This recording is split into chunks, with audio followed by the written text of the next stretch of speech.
Hi, I'm James McGuire, and on today's eSpeaks, we're talking about artificial intelligence and how it's used to serve business, specifically for the small and medium business market.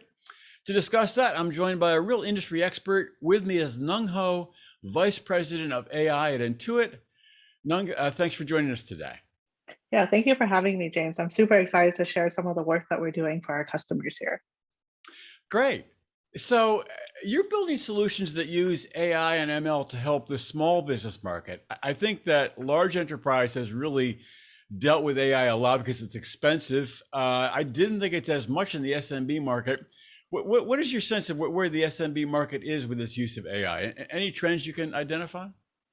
Yeah, I mean, I think I can start off by saying that, a lot of small businesses don't really think of themselves as consumers of AI because traditionally when we think of AI in in the public sphere, we think of Skynet or we think of self-driving cars. We don't think about, well, what are the tools that help me do my job better Hmm. every single day, right? Hmm. And there's also this notion that we have this like all intelligent, all knowing AI that replaces a person. Hmm. But the type of AI that my team and I work on is really to think about, well, how do we supplement and augment so that you can spend time doing the things that you like to do instead of all the drudgery, the boring things, or even the small things that you don't think about. So some examples of that is, let's say you have a stack of invoices as a small business that you want to send out. Well, it's kind of a pain to type them in manually and send them out. But Hmm. actually, what we can do is we can build a system where you can take a photo, we'll turn that and digitize it for you, and then automatically send that out. And so it's a way to enhance productivity Hmm. um, and augment and make you better. And as my team has been working in this space for the past few years, we've really seen a shift from our small businesses being worried about adopting some of these tools and thinking about, okay, well, how can it help me look backwards on how my business is doing, my performance? So now actually there's an expectation that if you use our products as a small business, you just get all of this automation and it should be available. And I think it's not just tied to, us as a small business, like even everyday consumers, if you open Google Maps, you expect it to know where you are. You expect it to be able to project how long it takes to drive from A to B. Hmm. But not just that, you're actually using it to look a little bit into the future and plan your life. And we're seeing our SMBs are increasingly asking us, hey, how do you help me forecast into the future, look ahead, look around the corner so that I can really, focus on today, but also focus on the growth and not have to be worried about it. Hmm. It's interesting. I think the magic of AI, correct me if I'm wrong, is that it tends to get better with time. So it takes in more information, more data, and it learns. Is that the way you see it? Yeah, definitely. And I think that that is the benefit of AI is as we learn more about you, it gets more and more personalized and more tailored so Mhm. that we can really solve your problem pretty exclusively. But of course, as always, it's an iterative process, right? From the start, we start really, really simple and say, is this actually a problem that AI can solve? I think that that's the number one thing that is important Hmm. because we want to make sure that there's a there. Right. And there's actually a It real cannot solve problem. all problems, you're saying. Exactly. You can't solve all problems, and maybe not all problems need AI, right? It could be a simpler solution. So we start with something simple and we build up and up and up. And as we get more data and we learn more about you, it gets more and more personalized to you. But we also always like go back and do a bit of a gut check to say, well, where else is the rest of this market headed? And can you benefit from this new thing that we're building? Mhm. So it's a little bit of highly personalized, but also making sure that we continue to inject newness into it. Mhm. Mhm.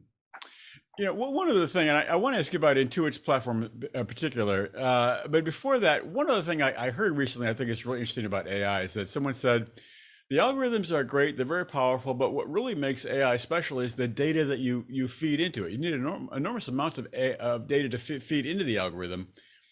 Is that your sense of how AI works, or not necessarily? Yeah, no, definitely. I think we've had quite a bit of an evolution. So in the early days when we don't have a lot of data, there was a lot of work on the algorithms to make them, highly sophisticated to make up for the lack of data. Hmm. But now we're in a more data-rich regime where you have a significant amount of data, and then you can actually start with simpler algorithms that generalize better. However, I think it's the classic saying, which is garbage in, garbage out. And Right. so the data has to be curated, it has to be good, it has to be representative, and it also needs to have biases and other things removed in order for you to build the best algorithm possible. Hmm. Well, let's talk about Intuit's platform. How does Intuit's virtual expert platform use AI so that the algorithm serves users better over time, right? So explain that to me, please. Yeah, it's a very exciting space actually. Hmm. Um, uh, so the purpose of our virtual expert platform, if I were to boil it down, is to connect a small business or a customer to expertise that would actually make their lives easier. Hmm. And the reason why I say expertise is that it could be a wide variety of things. It could be a bookkeeper, it could be a tax expert, it could be a help bot who actually helps you avoid dialing the phone and waiting in a queue. Hmm. And so like my team works almost exclusively within that space to say, well, how do we make these connections, make them efficient, make them helpful? And so some of the things that we've done, and kind of back to what we said earlier, is always starting super, super simple to Hmm. validate that there's a customer problem there before we go really deep. Hmm. So I'll talk about two examples of our Please. virtual Yeah. expert platform. Great. So the first one is, let's say you use our product and you get stuck and you need help. I don't know about you, but I really dislike picking up the phone, waiting in Oh, a queue. absolutely. Yes. Yeah, it's just like a universally like disliked experience. And so, everybody opens up Google and starts typing in things to try to figure it out. Sure. Um, but the thing that's hard is that because we're in the financial services space, let's say you're a small business and you have an accounting problem, but you're not an accountant. Well, how do you speak in the language of Right. an accountant? Right. And so if you don't know how to pose a question, you can't get the help you need, and then you go and you pick up the phone. And so what my team built was a way to translate your natural language into accounting language, Hmm. and then we pull up all of the help articles that we think you need based on what you were doing in the product, your search history, like how if you're invoicing and so on and so forth, all those different types of customer profile features, Mhm. and then we get you to the help that you need. Hmm. That way, you get it right then and there anytime you want without needing to pick up the phone and call a person. So that's Can one. I ask you a Yeah, question about that? In yeah. other words, the AI is actually serving up a list of articles that the person to read. Yeah, it can serve up a list of articles. It can zoom in directly into a part of the article that's relevant. Aha. Um, or it may say, hey, what we think you actually do need to call, we're going to route you to the exact person Oh. who can help you. Okay. Um, because, again, like picking up the phone, you go through the phone tree that's 10 layers deep. It's Right. hard. So it's really a combination that the AI offers the information via text or may route you to a live person. That's right. That's right. Okay. Yeah, so Remarkable. that's one part of Yeah. the virtual expert platform. Mhm. I think the other part that more folks are familiar with is connecting you with a bookkeeper or a tax expert to do Hmm. the work for you. Hmm. And so for that, it's really about matching you based on how you are as an SMB, what type of expertise you would need, with the person who is available, who's best qualified to run your books for you, but who can do it effectively and maintain that relationship. So it's a true matchmaking problem. Mhm. But the way we started with it was actually really fun.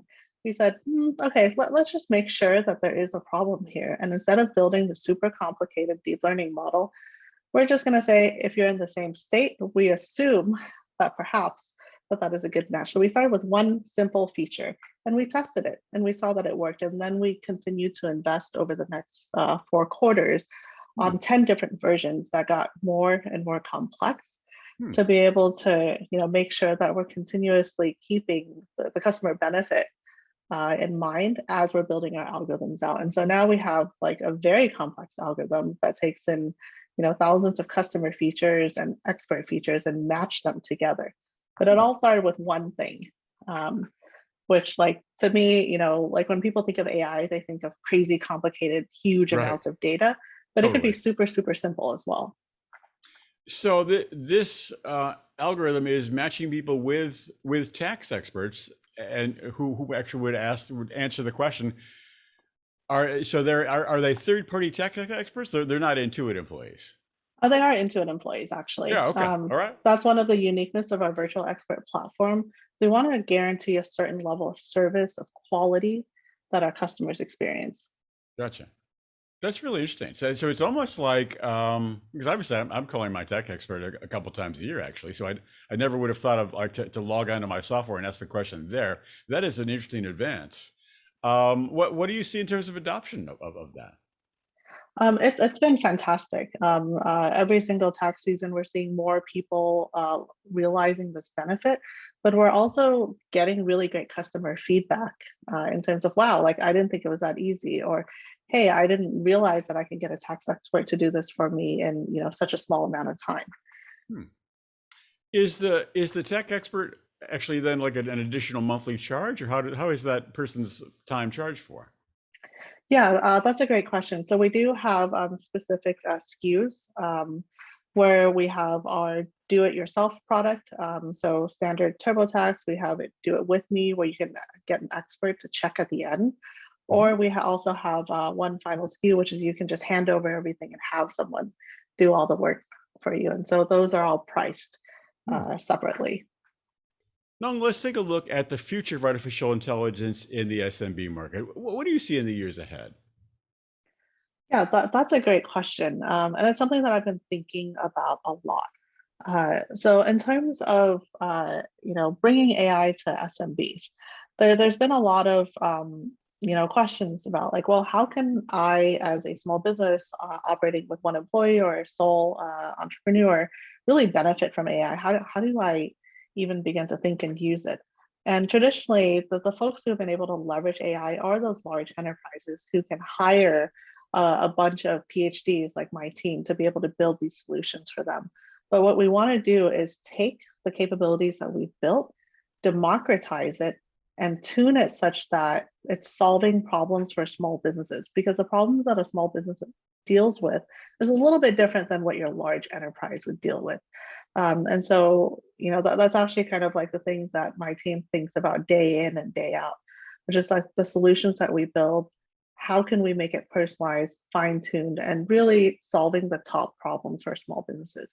Like cash flow, when you think about cash flow for a small business, is so vastly different than cash flow for a company like Intuit or for a Wall Street bank, right? Right. And the things that you need to know, what you want to dig into, all of those are very different. And so being able to tune and put yourself in the mindset of a small business, I think is what we have to do if we want to bring AI over.